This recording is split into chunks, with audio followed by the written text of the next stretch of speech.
Yes, hi everybody, and hi Jazz. Yes, it is indeed Valentine's Day today. I did remember. I got my card well in advance. Didn't quite put out the decorations that Pete Darcy put out, but not sorry. Um, Earlier today, I was 7 hours ago or so, or more. I was I was up quite early watching the telly, and I thought I'll just quickly run through and see what the story is with regards to the next part of Dr. Leo's testimony at Brendan's post-conviction hearing. And then it occurred to me that a lot of the good afternoon, Paul. A lot of the next part of the testimony is to do with Joseph Buckley. Joseph Buckley is the head of that Reed and Associates. So it's the training people that train people to use the Reed technique that, of course, produced Brendan's false confession. So obviously quite an important thing to come across. So as I say, based on the fact that there was all this stuff that I was reading in the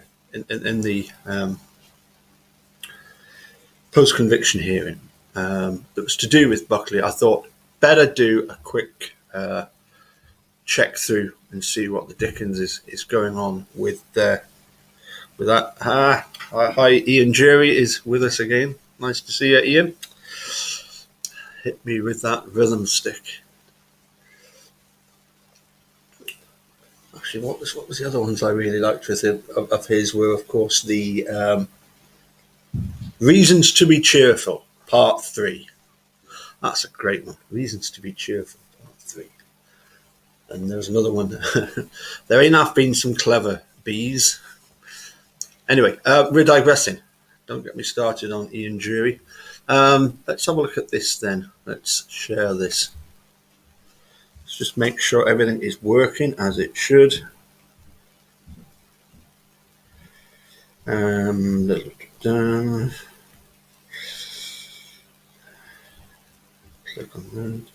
Click on that. Click on that.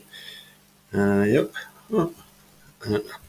Popped an advert for StreamYard. They're a bit late. I'm already using it. Anyway, so there we go. Okay. Yeah. So anyway, let's. Hi, Sean, Jazz, Paul. Nice to see you all here. What are we looking at first of all?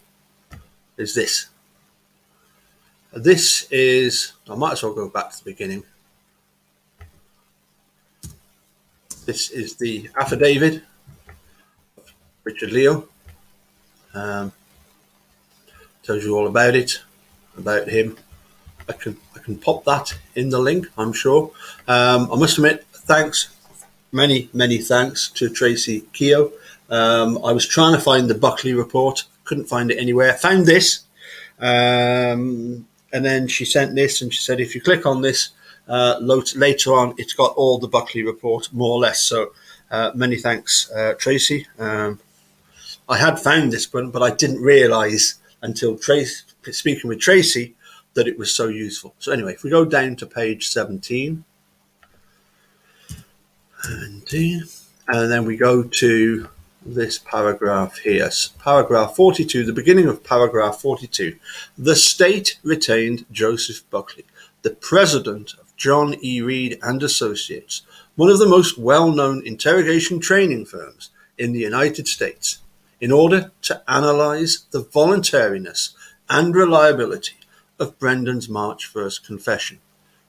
And in his report dated April 4th, 2007, Buckley then carried on. And we're going to go fast forward to his first, Buckley that is, first item that he claims shows the voluntariness of the Brendan's confession.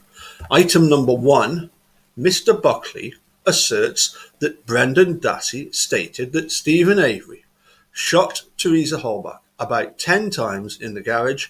The investigation revealed that 11 shell casings were found in the garage, as well as a bullet fragment that had the victim's DNA on it. Buckley report, page 5. And this was the bit that piqued my interest. The media had reported in December 2005 that police found 11 shell casings on the floor of the garage, and that police had found dried blood on the floor of Avery's garage. And I'm thinking, I don't think they did. I don't think they found any blood. Not even Steve's. I think they found Steve's DNA, but I don't recall hearing any mention of any dried blood being found on the floor of the garage. But it must be true, mustn't it? Because remember that bit that I read yesterday from Convicting Avery. If it's in Wisconsin news, it must be true. And look at this.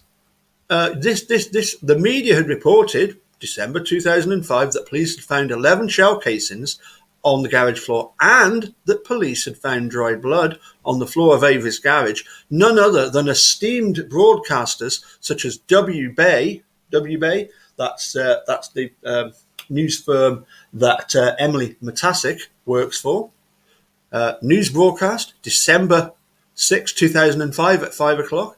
Kevin Braley who had an article called Homicide Charge Filed, Manitowoc Herald Times reporter, November 16, 2005, and Doug Erickson, Avery to be charged with Holbach murder, prosecutor dismisses notion of frame-up, Wisconsin State Journal, November the 12th, 2005. This fact, consequently, was already publicly known. So, what, this stain on this blood, this dried blood on the floor of Avery's garage, and as reported by these three news, I thought, hold on a sec. Something fishy here. Something very, very fishy here. Oh, hi, Linda. And yes, to everybody, happy Valentine's Day. So what did I do? Did a bit more digging. Came across this article. Never seen this before. This is Making a Murderer wiki page. Let's see if I can make it a bit bigger.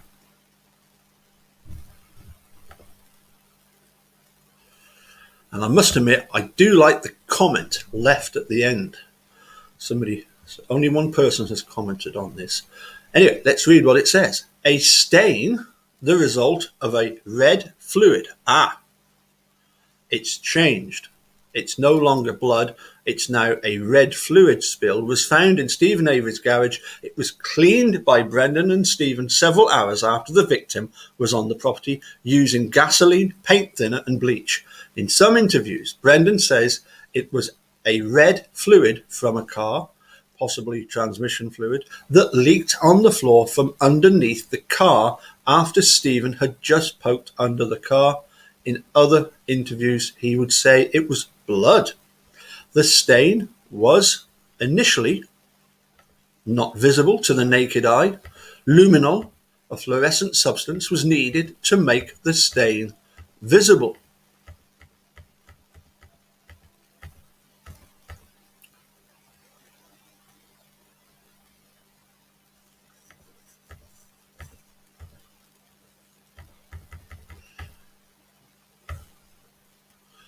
On November 2005, the Wisconsin State Crime Lab entered the garage and put some luminol, a substance which emits a bluish glow when it comes into contact with blood, on spots of interest. After this had been done, all doors and windows were closed and lights were turned off to make the garage completely dark.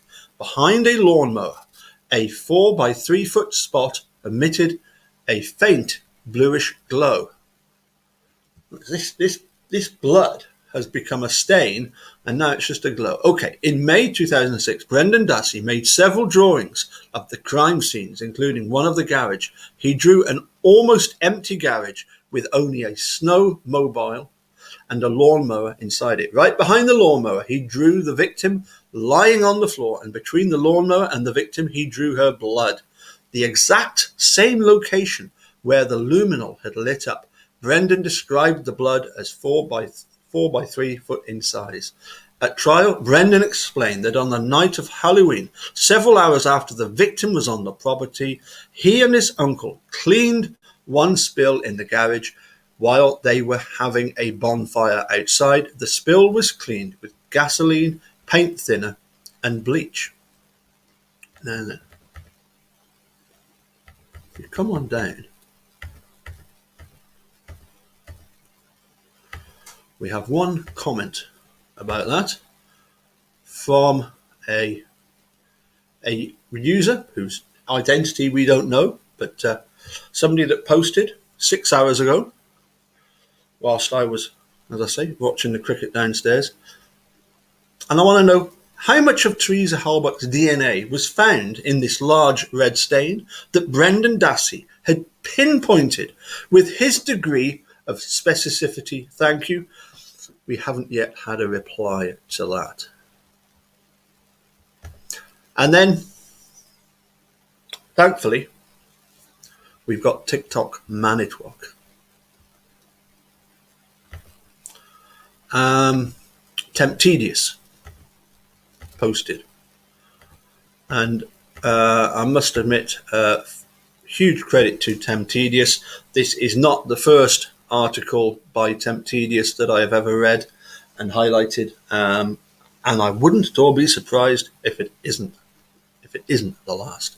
So here is an examination of the claim that bleach was used to remove all of Teresa's blood from Avery's garage floor. As evidence for this claim, Kratz pointed to Brendan's bleach-stained jeans, as well as the fact that a small area in Avery's garage faintly reacted when luminol was applied.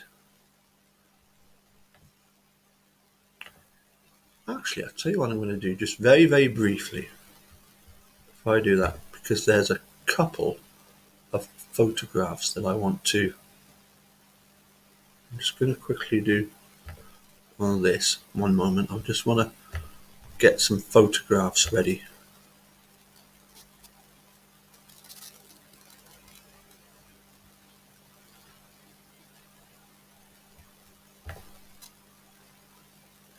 Good. That will save a lot of messing about later.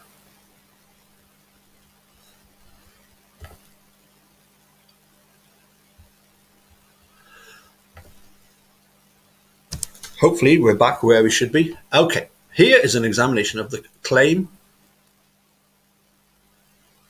Oh, that's just a repeat of what was said at the first paragraph. When luminol was applied,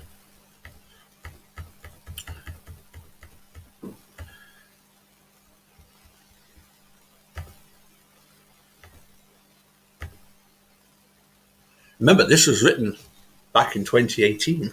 They're still saying this. Remarkably, some people still say they rely on Brendan's words to support their position that Steve is guilty and that a pool of Teresa's blood was once on his garage floor. I don't understand those people. There are more than enough reasons to believe that Brendan's statements may not be wholly reliable or even truly voluntary. Fortunately, we can examine the case files to see if there is any evidence at all to support the theory that bleach was used to remove a pool of Teresa's blood from Steve's garage floor. In this post,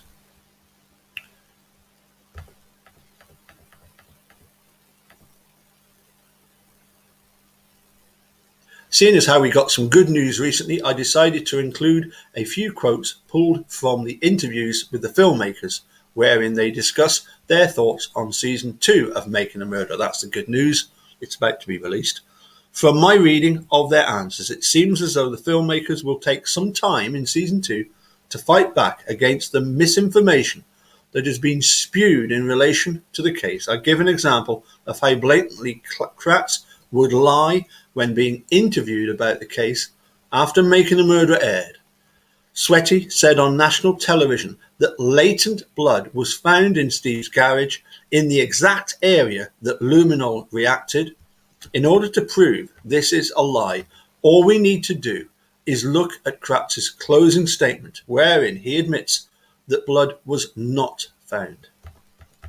Upon a review of his closing statement, I discovered that even though he admitted blood was not found, he was still forced to misrepresent the testimony of his own expert witness in order to support his theory that luminol detected bleach in the garage.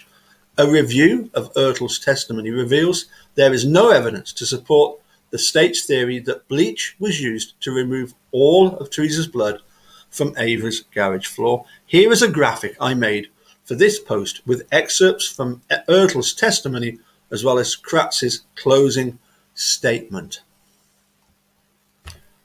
And here they are here. No, they're not. They're here.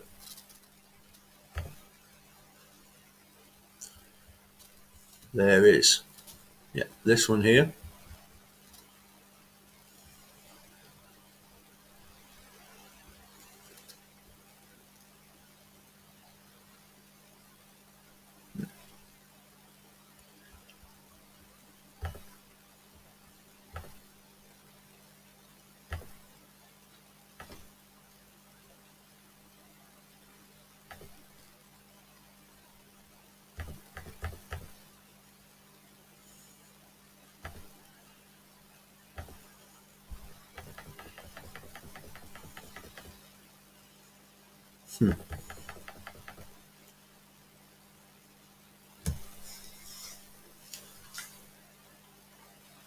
I'll just read it. I should have prepared this earlier, but it's not wanting to play ball and enlarge. The photograph isn't wanting to go any bigger, so I'll just read what it says. So on this slide,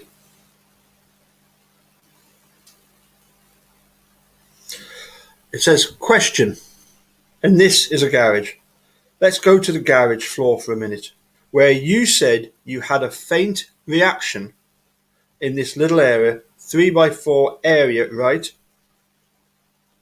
Answer, right, yes. Question, not a real bright, quick reaction like you get with bleach, for instance.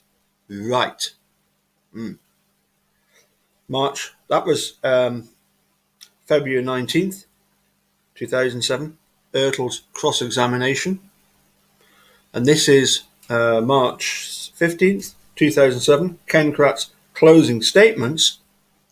He wrote, we have heard about just to the left and just to the back of this tractor, about a 3 to 4 foot area, large area that lit up or glowed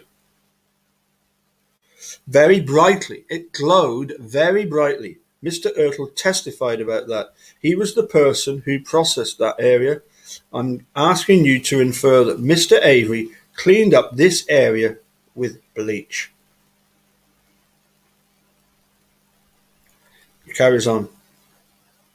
Now, you know that inference of that suggestion from the state, I think, was coming. We have put in the bleach. We have talked about the luminol. We have gotten expert testimony from Mr. Ertl that the two things that light up, it wasn't blood, but it was, in fact, bleach. And if we go to the other article, which I can see quite clearly, that's a much better read. During Buting's cross-examination of John Ertl, Ertl admitted to Buting that the 3x4 area in Avery's garage that was tested with luminol did not react brightly as it would with bleach or blood. During his closing statement, Kratz admitted that blood was not found in the garage and asked the jury to infer that Avery cleaned his garage floor with bleach. To support this inference, Kratz incorrectly told the jury that Ertl testified that luminol reacted brightly when used in Steve's garage. As we can see, Ertl never said any such thing and even seemed to suggest, due to the faint reaction, that it was not even bleach that was detected in that 3x4 area.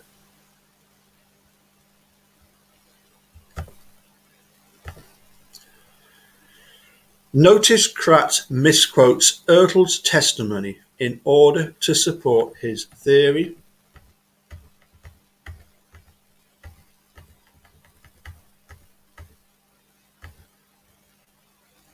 I have listened to a few interviews with the filmmakers and have been able to collect a few quotes regarding their process for filmmaking and editing season 1, as well as some of their expectations for season 2.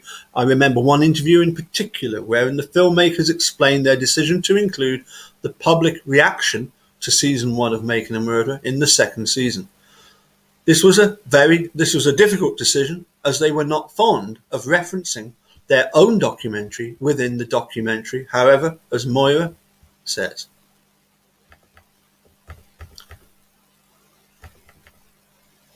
we are in production on new episodes of the series, and it's clear that the world we're documenting now is a new world, in that it's very affected by the fact that the series exists, whether that be the families or the lawyers or the cases themselves. During another interview for, of all people, the Irish Innocence Project, Moira said of the new season,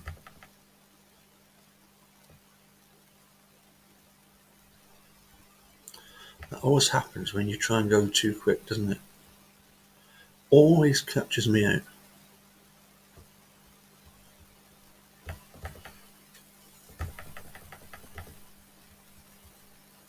Come on, please play ball with me. No, that's it.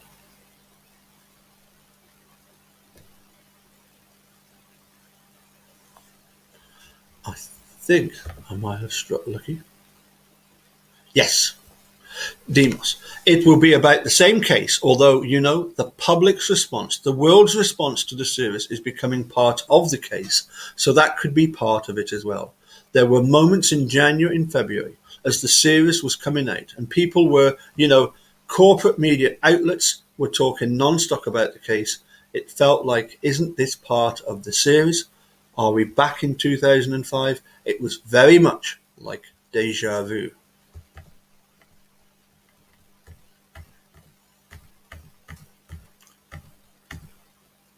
It seems to indicate that the filmmakers are going to treat us to a self-referential documentary.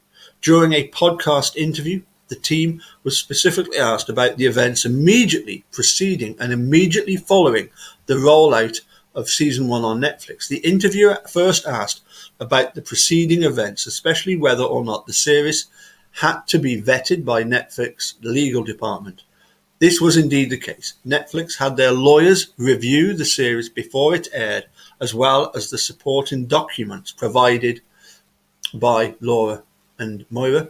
Laura asserts all of the legal checking was a thorough process. When we come to the interviews, questions regarding the events immediately following the premiere. So here, for example, interview. When you're done with that process and the program is rolled out on Netflix, certainly you anticipate, even expect some blowback from the principals involved, correct? Did you prepare yourself for that? Moira, yes. It's no surprise to us what Kratz is coming out and saying. I can't even say I'm disappointed.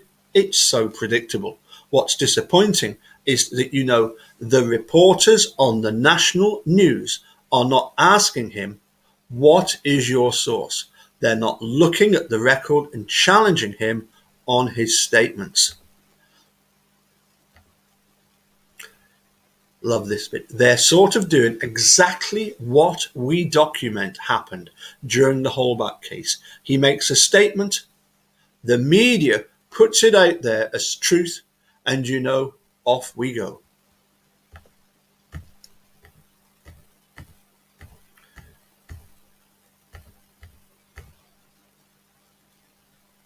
Most here know that Kratz has been constantly spreading misinformation regarding the facts of the case. As we can see from below, the filmmakers are very aware about what everyone has been saying was left out of the documentary. I have always found this to be a ridiculous claim, especially considering the fact that the filmmakers were dealing with condensing a 30-year period and weeks upon weeks of complex legal proceedings down into a 10-hour piece. They only devoted 4 episodes to Avery's jury trial, 4 hours to accurately detail a trial that took almost 5 weeks.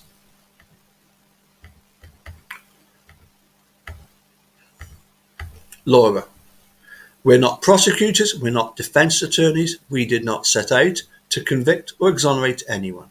We set out to examine the criminal legal system and how it functions. It would have been impossible for us to include every piece of evidence submitted to the court, so we took our cues from the prosecution. What they thought was the most compelling evidence, that's what we included.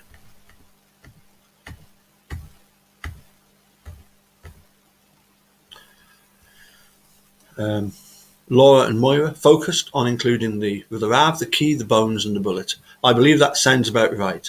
As they say, of course, evidence was left out, but nothing was left out that conclusively demonstrated Steve was guilty. In fact, many of the things Kratz has been saying about the documentary are just plain not true. Interview. Some people have sort of complained that you left things out and that you've shaded this story in some way and have questioned your ethics in that way. What would you say? Well, I disagree with those people. I don't think they know as much about the story as they would like to lead on. And they know nothing about our process. They could ask us about our process and we could discuss specific things with them about why, I've heard a lot of accusations. Why didn't you put this in? Well, because if you look into it, it's not true. That's why it's not in there. It's a pretty good reason. Right from the start, Kratz was doing his best to muddy the waters in regards to the validity of the documentary. For instance, during his 2007 closing statement, Kratz admits that blood was not detected in Avery's garage in the area luminol reacted. Nevertheless, after Making a Murderer premiered, Kratz went on Dr. Phil and said there was blood in the garage that lit up with luminol, but they couldn't type it. This is not true. None of Teresa's blood was found anywhere in the garage, not even on the bullet the state claimed was shot through Teresa's skull. This is the kind of thing I somewhat expect and painfully hope will be included in the next batch of episodes for Making a Murderer. Well, you certainly got plenty of that, didn't we? A few segments devoted to exposing some of the more obvious lies Kratz has told since 2016. Kratz going on national television and saying there was blood detected in Steve's garage via the use of luminol was quite an idiotic move. I'm sure the filmmakers have been keeping track better than I have. And no, I'm not saying anything will happen to Kratz when his lies are exposed. Well, we don't know. But seeing as how it is often his own words, witnesses from the trial that prove him wrong, such lies, if nothing else, should lead him to having no remaining credibility, at least in the eyes of reasonable individuals.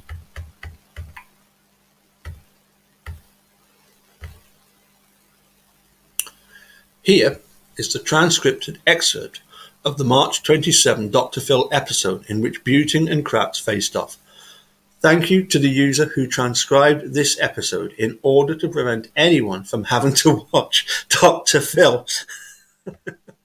Well, I did actually watch it, and yeah, it was garbage.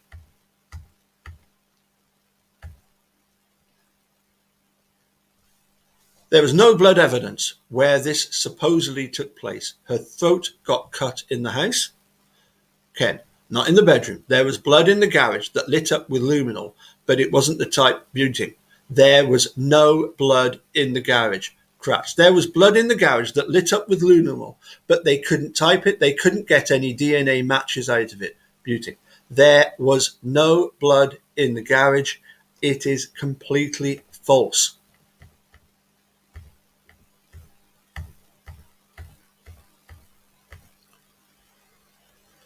And once again, below is an excerpt from the 2007 closing statement, wherein we find the citation that directly disproves the claim he made on Dr. Phil that blood was found in the garage in the same area that lit up with luminol.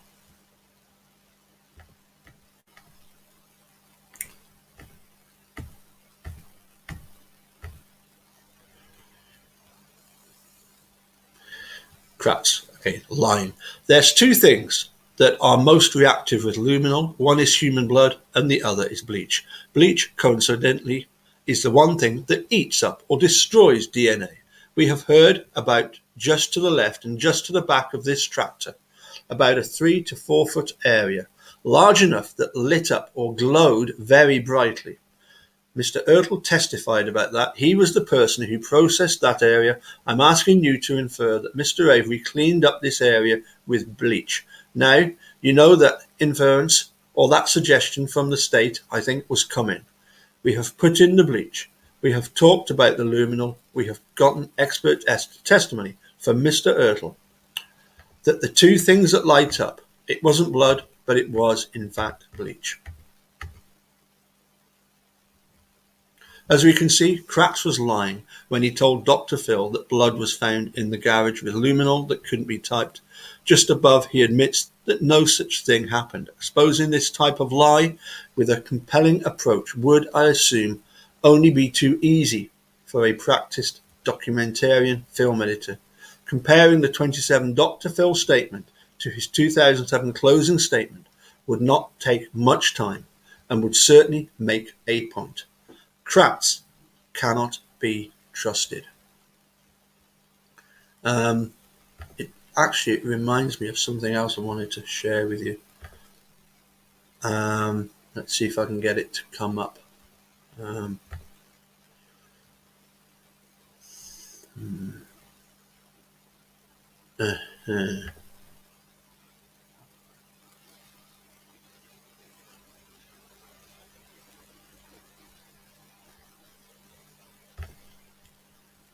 is it? I might just quickly send it to myself and then share it on screen. Just bear with me one moment.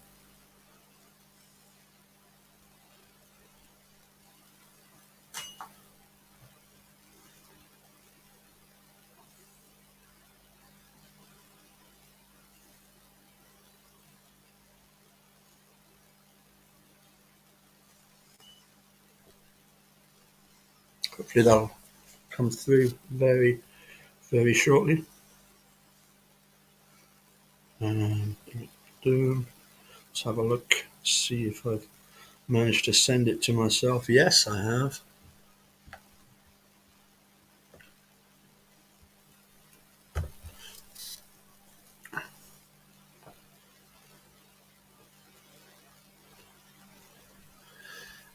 And actually asked, as a result of this, let's see if I can get them in the right order. That's 27th of May.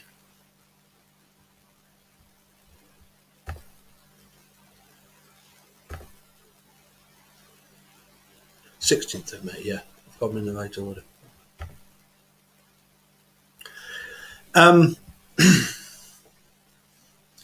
Let me just pop them up. As you know, I suppose the thing that we're sort of looking at mainly at the moment, of course, is Andy Coleman's case against Netflix for this supposed editing.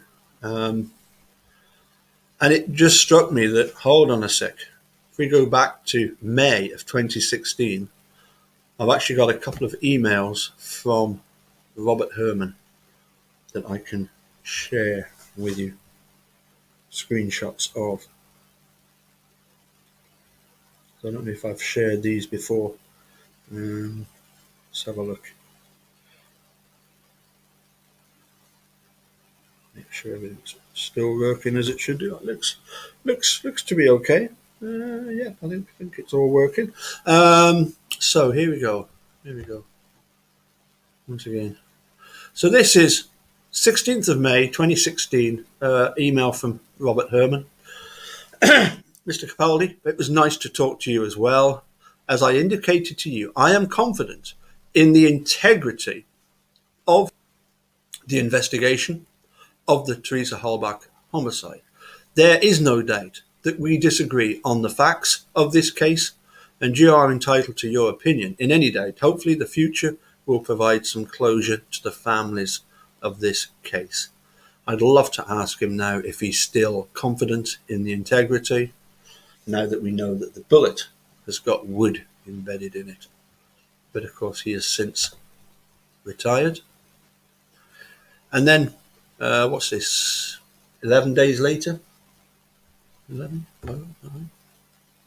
Yeah, 16th, 27th, 11 days later, again, another. And as I say, surprising although it may seem, we did actually chat very amicably a lot of the time. So Robert wrote, Scotland looks beautiful. I think I'd sent him the thing about the Scotland, come to Scotland and have a look at the place. Scotland looks beautiful, may have to visit sometime. Here is a link to a Reddit post. While I am sure it will not change your opinion, I like that. He knows that what he's talking is a load of nonsense, but he's still going to do it anyway. Will not change your opinion, and points out some parts of the film that were altered to twist the truth. And so my question would be this. If going back to May of 2016, and the Sheriff's Department back then is complaining about editing. It was a question I put to Mill Billy, and I think I sent those two screenshots to Dr. Silkman as well, and said, well, if they were that cheesed off at making a murderer, why have they decided just recently, within the last year, Colburn and Mike Griesbach, to file this suit against Netflix? If they're saying that they were unhappy about it back then, and he sent me a link to this Reddit thing where it talked about all sorts of things about if you follow the timestamps of the clips of videos, that it doesn't run chronologically and stuff like that. Look, we've just read that the whole documentary had to go through and be assessed by Netflix's own lawyers, and they had to prove everything that they were presenting was the truth. So I would be very, very surprised if Netflix are going to budge an inch with Colburn and his civil suit. But it makes you wonder, doesn't it? Why wait so long? Was it because they waited until Andy Colburn had retired? Nobody said, well, that's an interesting question. That's a good question. So anyway, as I say, we'll go through all of the, let's go back. I just want to finish off very quickly with this.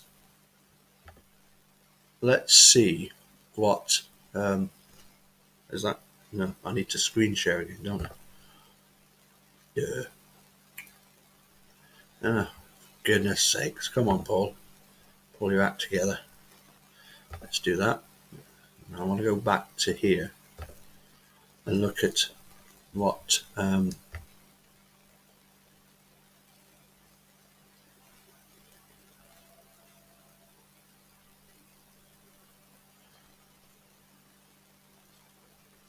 yeah.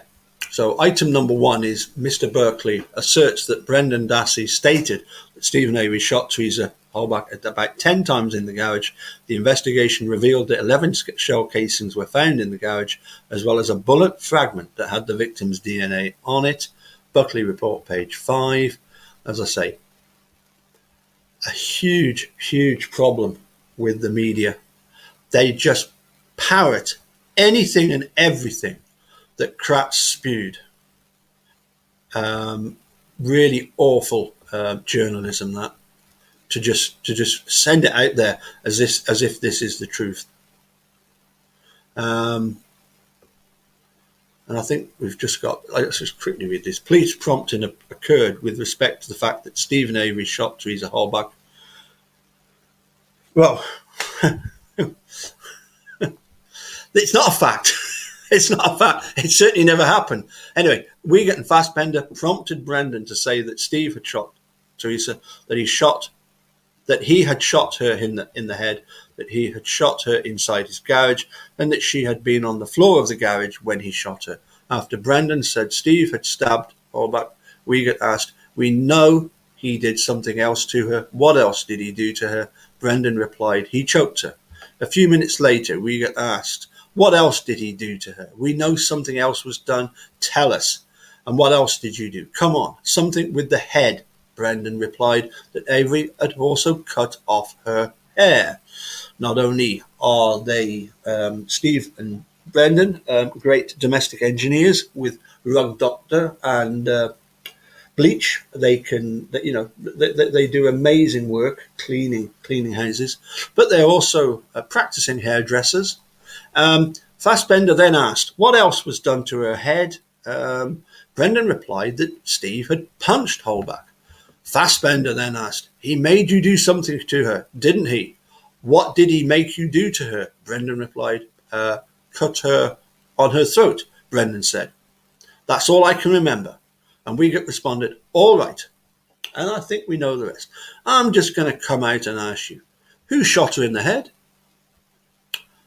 Only then did Brendan say Steve had shot Teresa. In other words, Fassbender and Wiegert blatantly fed this fact to Brendan because he could not, at their direction, guess it on his own, despite multiple tries.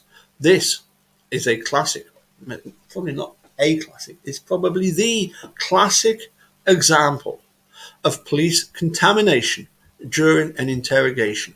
The whole world has seen it. We all know that classic line. Police prompting also occurred with respect to the number of times Teresa was shot.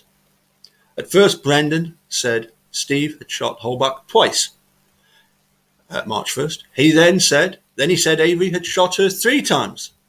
It was only after Wiegert said, remember, we got a number of shell casings that we found in the garage. I'm not going to tell you how many, but you need to tell me how many times about that she was shot. That Brendan stated, presumably then, Brendan stated that Steve had shot Teresa 10 times. Police prompting also occurred with respect to the location in which Steve shot Teresa. After Brendan said Steve had shot Teresa outside the garage, Ernie said, we know some things happened in the garage and in that car. We know that. You need to tell us about this so we know you're telling us the truth.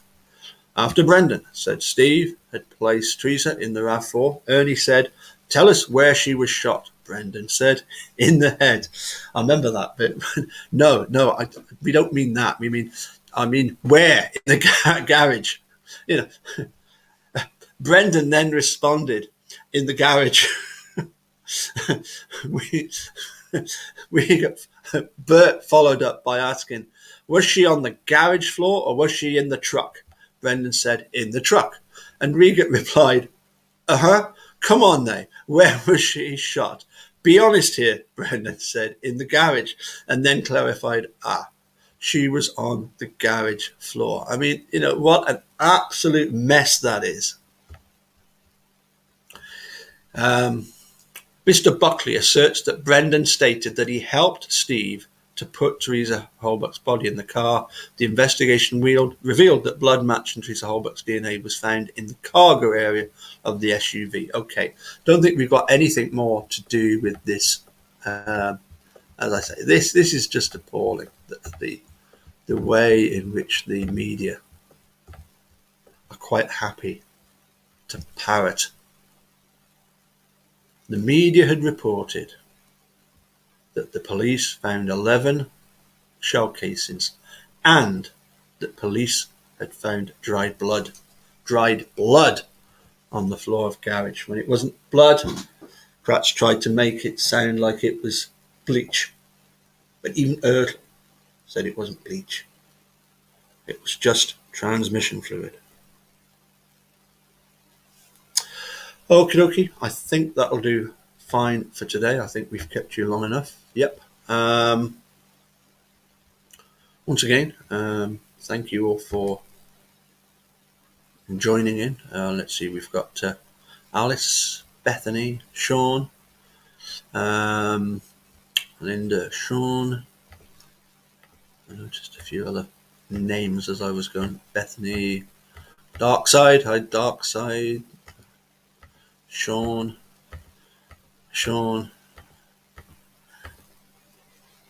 and Bethany, Darkside, Sean, Darkside, Alice, Linda, Bethany, James. I thought I saw a few other names. So we got James Regal. Newspapers have made errors and a retraction. Correcting the error is sufficient.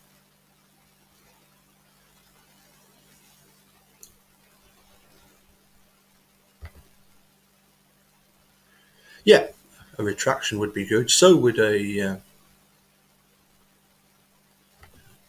putting out what actually happened. That would be good as well, wouldn't it?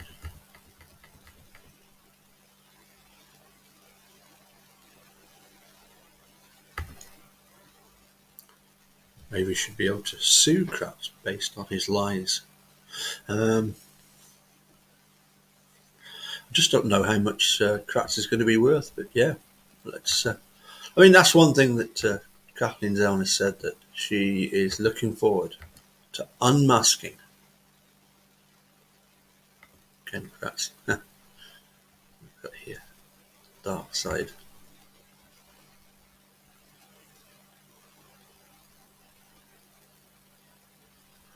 The luminol testing in the garage was comedy gold. Indeed.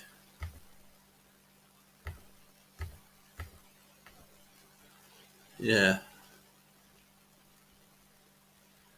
There is 64 controller. As you put there, I've watched some of these videos by 64 controller, catching and keeping those things. You've got all the KK videos, yeah.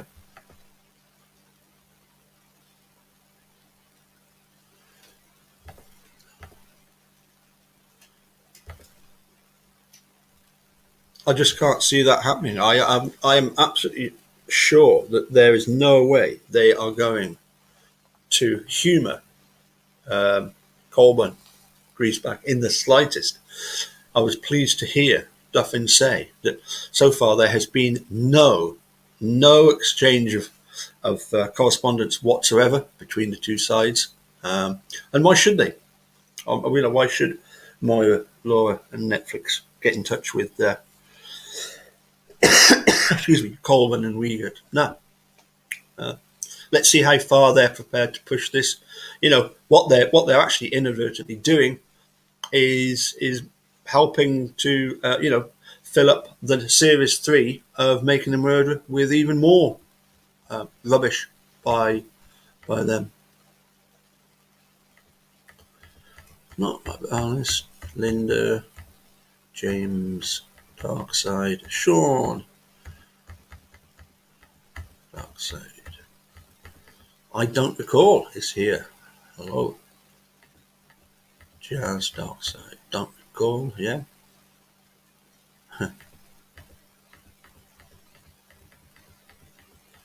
James, yes. Hopefully I've not missed anybody out. Hopefully I've got everybody. Yeah, I'm pretty sure that's everybody that's been. Oh, Shian, yes, Shian, and Paul Ward, hi there. So, yeah, I'm gonna. I think I've got to go and meet the missus, and she's taken her mum for a walk. Well, she drives the buggy. We have to follow around. Anyway, things you have to do, eh? Just to be let out the box and have the ball gag removed and allowed to do videos. Okay. I'll say cheerio. We'll catch you all again soon. Bye for now. Thanks for tuning in. See you all later.